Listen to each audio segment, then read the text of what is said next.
मेरे प्रिय आत्मन, प्रेम क्या है? जीना और जानना सरल है, कहना अत्यंत कठिन है। जैसे कोई मछली से पूछे कि सागर क्या है, मछली कह सकती है यह है चारों ओर फैला हुआ, यही है। लेकिन यदि उससे कहा जाए कि केवल दिखाना नहीं, शब्दों में कहो, तो मछली मौन हो जाएगी। मनुष्य के जीवन में भी जो श्रेष्ठ है, जो सुंदर है, जो सत्य है, उसे जिया जा सकता है, अनुभव किया जा सकता है, उसमें डूबा जा सकता है, लेकिन उसे कहा नहीं जा सकता। और यही सबसे बड़ी विडंबना है। जिसे जीना था उसे हम कहते रहे, जिसे होना था उस पर हम चर्चा करते रहे। हजारों वर्षों से मनुष्य बोलता रहा है, लेकिन जीना भूल गया है। प्रेम की बातें होती रही, गीत गाए गए, भजन गाए गए, कविताएं रची गईं, लेकिन प्रेम जीवन में उतर नहीं पाया। शब्द बहुत हो गए, अनुभव शून्य हो गया, और धीरे धीरे प्रेम केवल एक शब्द रह गया। यदि भीतर उतर कर खोजो तो प्रेम से अधिक खोखला शब्द शायद कोई नहीं मिलेगा। बात रोकर बात को, जिन्होंने प्रेम को रोका, जिन्होंने उसकी धाराओं पर बांध बनाए, जिन्होंने उसके प्रवाह को सूखा दिया, वही लोग स्वयं को प्रेम का रक्षक घोषित करते रहे। यही सबसे बड़ा दुर्भाग्य है। धर्म प्रेम की भाषा बोलता है, लेकिन जिस प्रकार का धर्म मनुष्य पर छाया रहा है, उसने प्रेम के सारे द्वार बंद कर दिए। यह छाया अंधेरी रही है। पूरब हो या पश्चिम, भारत हो या अमेरिका, अंतर कहीं नहीं है। प्रेम कहीं प्रकट नहीं हो सका। और जब प्रेम प्रकट नहीं होता, तब हम मनुष्य को दोष देते हैं। कहते हैं मनुष्य बुरा है, मन जहर है, इसलिए प्रेम संभव नहीं। मन जहर नहीं है, और जिन्होंने मन को जहर कहा, उन्होंने ही प्रेम को विषाक्त बना दिया। मन कैसे जहर हो सकता है? इस अस्तित्व में कुछ भी जहर नहीं है। इस विराट सृजन में सब अमृत है, सब जीवन है, लेकिन मनुष्य ने स्वयं अमृत को जहर में बदल लिया है। और इस परिवर्तन में सबसे बड़ा योगदान उनका है जो स्वयं को शिक्षक कहते हैं, साधु कहते हैं, संत कहते हैं और धार्मिक होने का दावा करते हैं।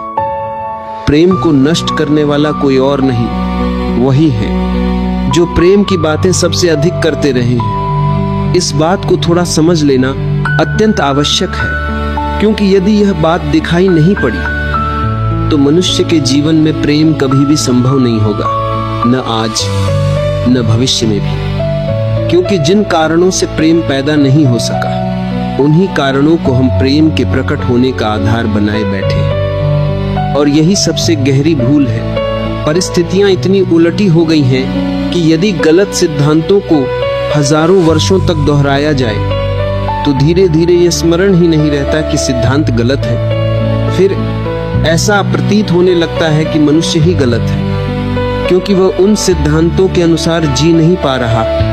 मैंने सुना है एक सम्राट के महल के नीचे से एक पंखा बेचने वाला प्रतिदिन गुजरता था और ऊंची आवाज में घोषणा करता था कि अनूठे पंखे हैं, अद्भुत पंखे हैं, ऐसे पंखे न कभी बनाए गए हैं, न कभी देखे गए हैं। सम्राट ने खिड़की से झांक कर देखा, क्योंकि उसके पास तो संसार के कोने कोने से लाए गए पंखे थे।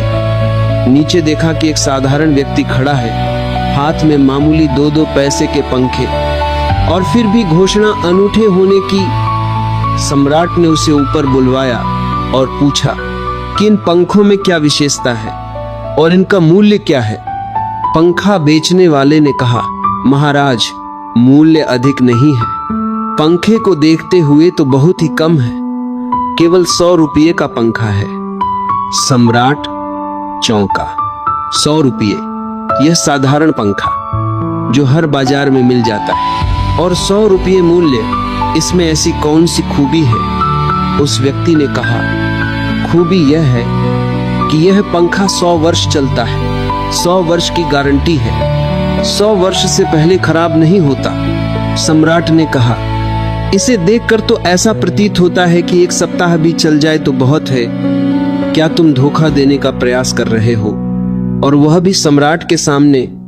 उस व्यक्ति ने शांत स्वर में कहा, आप मुझे जानते हैं, इसी गलियारे में रोज पंखे बेचता हूं। यदि 100 वर्ष न चले तो जिम्मेदारी मेरी है। और फिर आप सम्राट हैं, आपको धोखा देकर मैं जाऊंगा कहां? सम्राट ने पंखा खरीद लिया। विश्वास नहीं था, लेकिन आश्चर्य अवश्य था कि यह व्यक्ति इतने आत्मविश्वास से असत्य कैसे कह रहा है। सम्राट ने कहा, 7वें दिन उपस्थित हो जाना। 2-4 दिनों में ही पंखे की डंडी बाहर निकल आई। 7वें दिन तक पंखा पूरी तरह मृत हो गया। सम्राट ने सोचा, शायद पंखा बेचने वाला आएगा नहीं, लेकिन ठीक 7वें दिन वह उपस्थित हो गया और बोला, कहिए महाराज। सम्राट ने कहा, कहना क्या है, पंखा टूटा पड़ा है। 7 दिनों में यह दशा हो गई। और तुम कहते थे 100 वर्ष चलेगा। पागल हो या धोखेबाज? उस व्यक्ति ने शांति से कहा, महाकवि कहा गा रहा। मालूम होता है आपको पंखा जलाना नहीं आता। पंखा तो 100 वर्ष चलता ही है। आप पंखा जलाते कैसे थे? सम्राट ने क्रोधित होकर कहा, अब मुझे यह भी सीखना पड़ेगा कि पंखा कैसे जलाते हैं। उस व्यक्ति ने कहा, कृपा करके दिखाइए, आपने पंखा कैसे जलाया? सम्राट ने पंखा उठाया और जैसे वो जलाता था वैसे जलाकर दिखाया। उस व्यक्ति ने कहा, समझ गया, यही भूल हो गई। इस तरह पंखा नहीं जलाया जाता। सम्राट ने पूछा, तो फिर कैसे जलाया जाता है? उस व्यक्ति ने कहा, पंखा सामने पकड़िए, आसक और सिर को हिलाइए। पंखा 100 वर्ष चलेगा। आप समाप्त हो जाएंगे, लेकिन पंखा बचा रहेगा। पंखा गलत नहीं है, जलाने का ढंग गलत है। यही कहानी मनुष्य की है। यह मनुष्य 5, 6, 10 हजार वर्षों की संस्कृति का फल है। लेकिन कहा जाता है संस्कृति गलत नहीं है, मनुष्य गलत है। मनुष्य रोज मरता जा रहा है और संस्कृति की दुहाई दी जाती है। महान संस्कृति, महान धर्म, महान परंपरा, और यह मनुष्य इसी संस्कृति से निकला हुआ परिणाम है। लेकिन कोई यह कहने का साहस नहीं करता कि कहीं ऐसा तो नहीं कि हजारों वर्षों में जो संस्कृति मनुष्य को प्रेम से नहीं भर सकी, वह संस्कृति ही गलत हो। यदि 10,000 वर्षों में प्रेम संभव नहीं हुआ, तो आगे भी कोई संभावना नहीं है। इसी धर्म, इसी संस्कृति, इसी सोच के आधार पर जो 10,000 वर्षों में नहीं हुआ, वह अगले 10,000 वर्षों में भी नहीं होगा। क्योंकि मनुष्य वही है, कल भी वही था, आज भी वही है और कल भी वही रहेगा। लेकिन संस्कृति, धर्म, संत, महात्मा, इन पर प्रश्न उठाने की तैयारी हम नहीं करते। शायद समस्या मनुष्य में नहीं है, शायद समस्या हमारे बुनियादी चिंतन की दिशा में है। और जब तक उस दिशा पर प्रश्न नहीं उठाया जाएगा, प्रेम केवल शब्द बना रहेगा, जीवन कभी नहीं बनेगा। मैं कहना चाहता हूं कि वह गलत है, और गलत होने का सबसे बड़ा प्रमाण यही मनुष्य है। और प्रमाण क्या होता है? यदि हम एक बीज बोए और उससे फल जहरीले और कड़वे निकले, तो क्या सिद्ध होता है? बाजी का हारी का बीज बोए, इसमें 12 का हारी का हारी का हारी का बीज बोए, यही सिद्ध होता है कि बीज ही कड़वा और विषैला रहा होगा। हालांकि बीज को देखकर यह जान पाना कठिन है कि उससे कैसे फल निकलेंगे। बीज को तोड़ो, फोड़ो, जांचो, कोई संकेत नहीं मिलेगा। बीज में यह दिखाई नहीं देता कि उसके फल कड़वे होंगे। बीज को बोना पड़ता है, वर्षों प्रतीक्षा करनी पड़ती है। वृक्ष बड़ा होता है, आकाश में फैलता है, तब कहीं जाकर फल आते हैं, और तब पता चलता है कि वे कड़वे हैं। 10,000 वर्षों से जो संस्कृति और धर्म के बीज बोए गए हैं, यह मनुष्य उनका फल है, और यह फल कड़वा है, घृणा से भरा हुआ है, हिंसा से भरा हुआ है, भय से भरा हुआ है। फिर भी हम उन्हीं बीजों की दुहाई देते चले जाते हैं और सोचते हैं कि उनसे प्रेम पैदा हो जाएगा। मैं आपसे स्पष्ट कहना चाहता हूं, उनसे प्रेम नहीं हो सकता, क्योंकि प्रेम के पैदा होने की जो बुनियादी संभावना थी, धर्मों ने उसी को नष्ट कर दिया है और उसी में जहर घोल दिया है। मनुष्य से अधिक प्रेम पशु पक्षियों में दिखाई पड़ता है, पौधों में दिखाई पड़ता है, जिनके पास न कोई संस्कृति है न कोई धर्म है। तथाकथित सुसंस्कृत और सभ्य मनुष्यों की अपेक्षा जंगल में रहने वाले असभ्य मनुष्य में अधिक प्रेम दिखाई देता है, जिसके पास न कोई विकसित धर्म है, न कोई सभ्यता, न कोई संस्कृति। जैसे जैसे मनुष्य सभ्य कहलाने लगता है, जैसे जैसे वह सुसंस्कृत बनता है, जैसे जैसे वह सुसंस्कृत बनता है, जैसे जैसे वह मंदिरों और चर्चों में प्रार्थना करने लगता है, वैसे वैसे प्रेम से रिक्त क्यों होता चला जाता है? निश्चय ही इसके कारण हैं, और उन कारणों में से दो पर मैं विचार करना चाहता हूं। यदि वे स्पष्ट हो जाए तो प्रेम के अवरुद्ध स्रोत टूट सकते हैं और प्रेम की गंगा बह सकती है। प्रेम हर मनुष्य के भीतर है, उसे कहीं बाहर से लाना नहीं है। प्रेम कोई ऐसी वस्तु नहीं है जिसे खोजने कहीं जाना पड़े। वह है, वह प्राणों की प्यास है प्रत्येक के भीतर।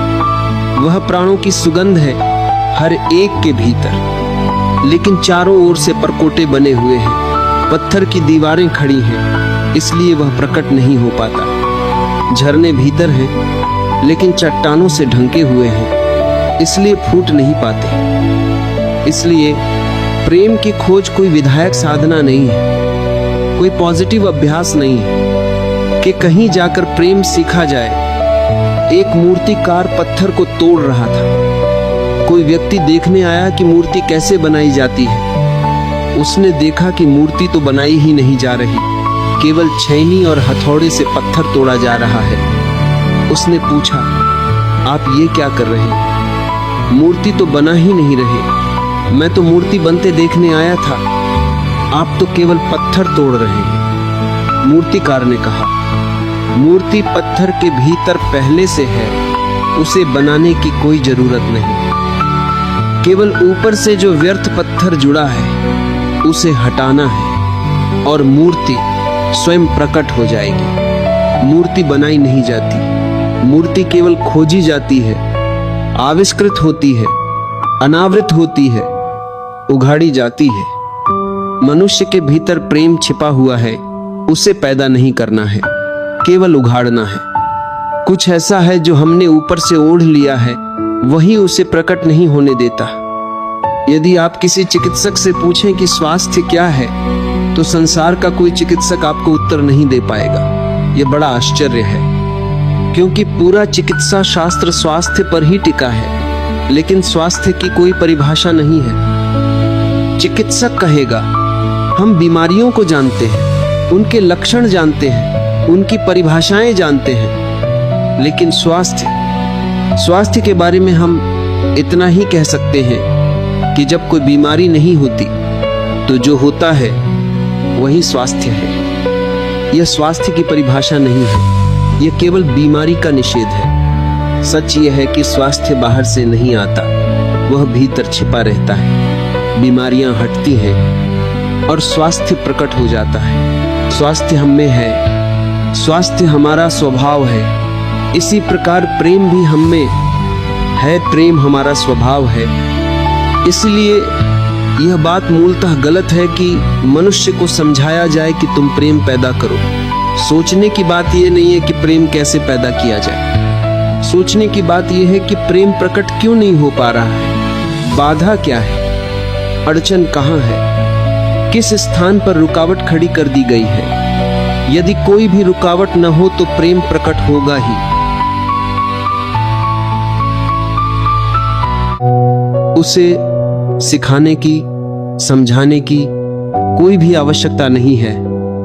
यदि मनुष्य के ऊपर गलत संस्कृति और गलत संस्कारों की धाराएं न हो, यदि भीतर कोई अवरोध न खड़े किए गए हों, तो प्रत्येक मनुष्य प्रेम को उपलब्ध होगा ही।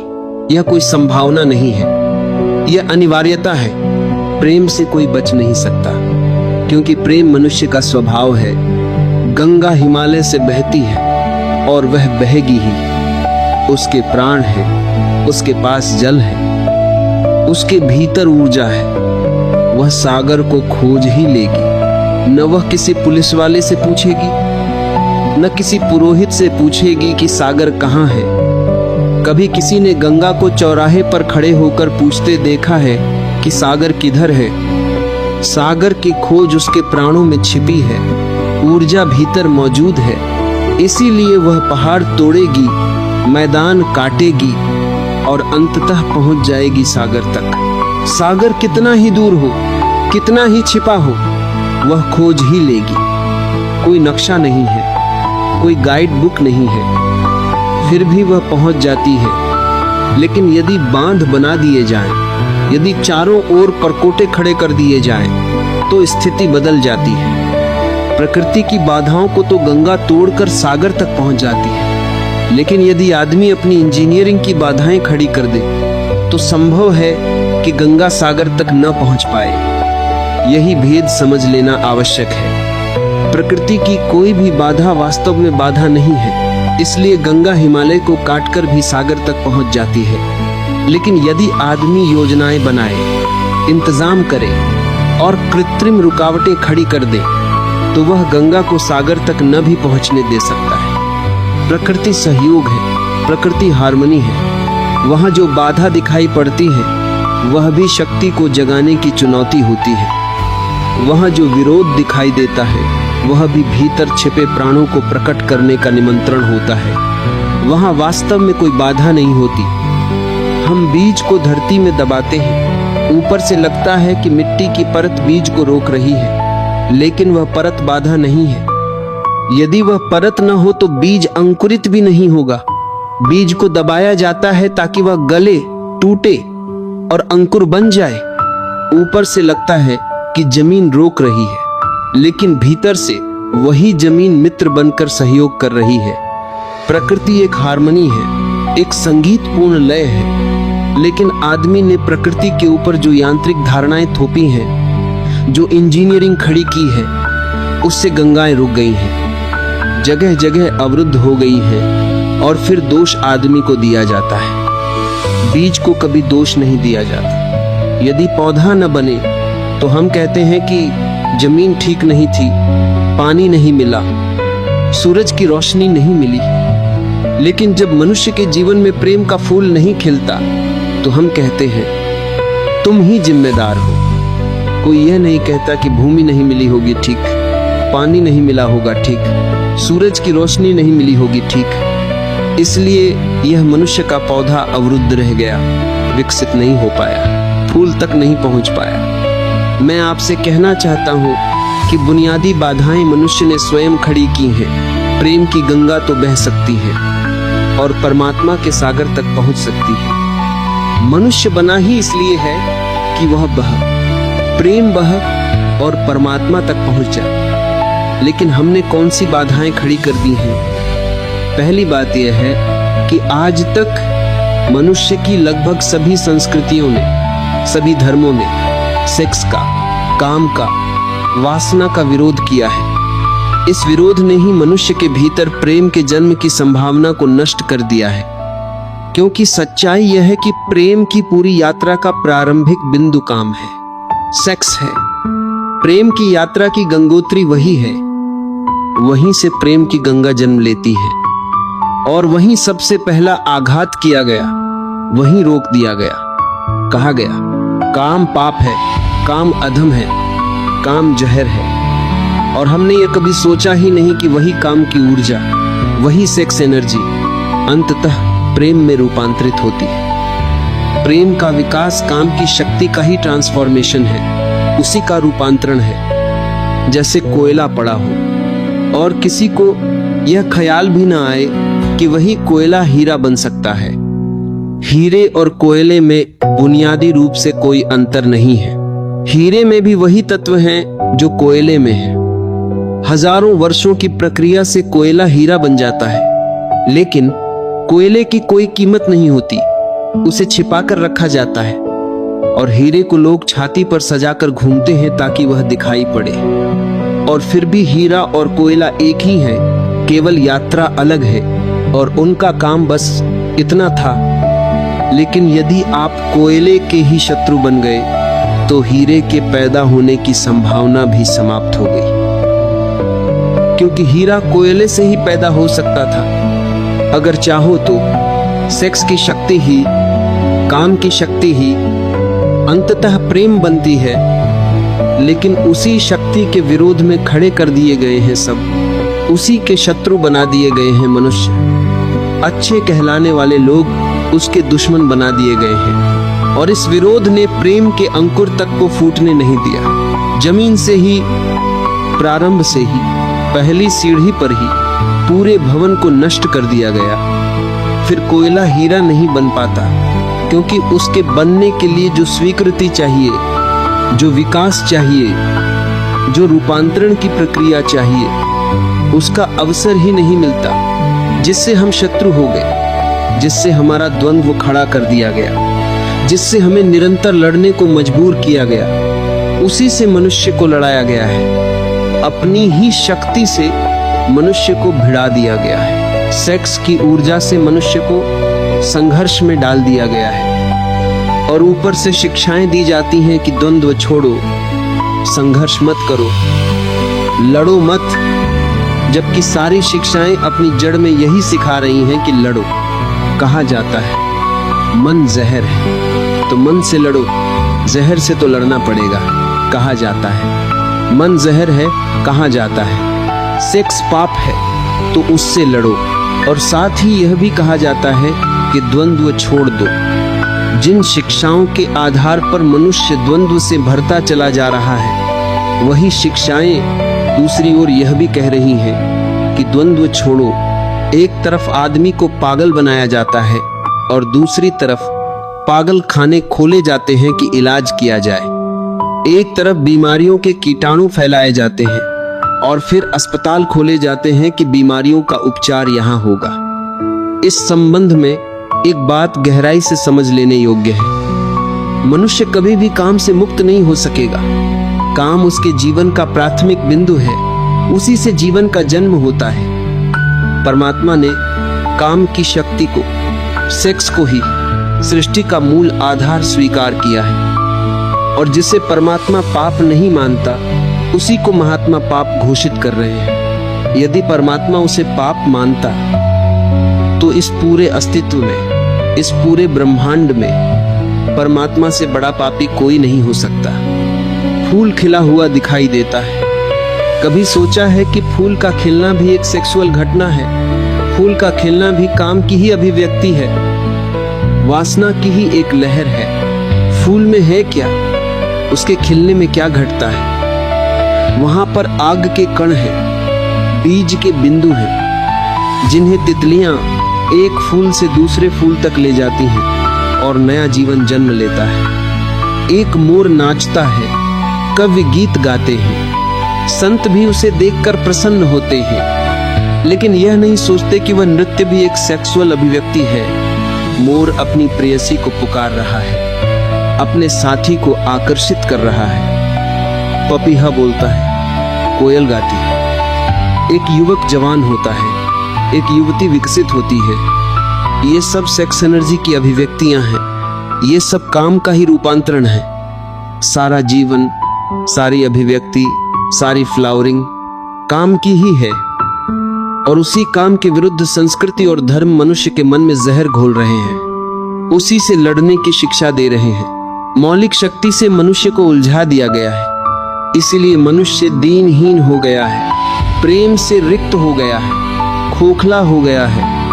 काम से लड़ना नहीं है, काम के साथ मैत्री स्थापित करनी है, और काम की धारा को और ऊंचाइयों की ओर ले जाना है। किसी ऋषि ने नवविवाहित वर वधू को आशीर्वाद देते हुए कहा था, तेरे 10 पुत्र हों, और अंततः तेरा पति तेरा 11वां पुत्र हो जाए। वासना रूपांतरित हो तो पत्नी मां बन सकती है, वासना रूपांतरित हो तो काम प्रेम बन सकता है।